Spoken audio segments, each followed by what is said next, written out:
I've just started reading Role Model, and like really just started. So maybe I'm like a chapter or two in.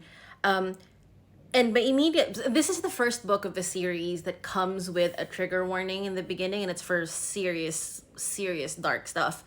And I think I said this when I first started reading Tough Guy, but I for sure thought it, which is that I'm amazed at Rachel Reed's ability to find something else that she hasn't covered yet that is equally as important, if not more, in certain aspects as things that she has previously covered, and then intertwine that with the game changers backdrop of hockey and love and all these things.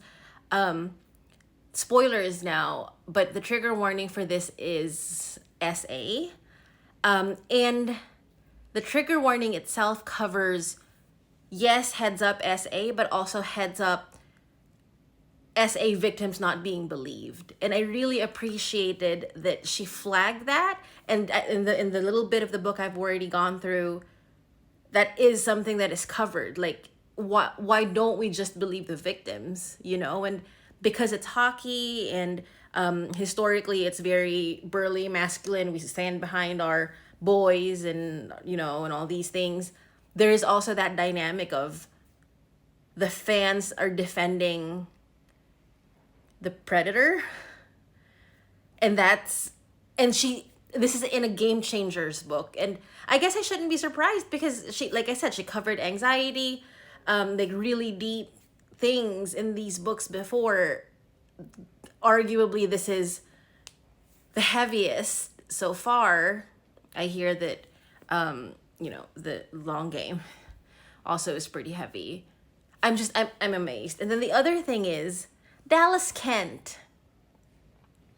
So I barely like the name rings a bell, but and I know that he's bad news, and off of the chapter and a half, definitely bad news. But I don't remember the specs. Like, I remember the end of the last book where Eric was talking to Troy, and they were clocking the whole Dallas thing.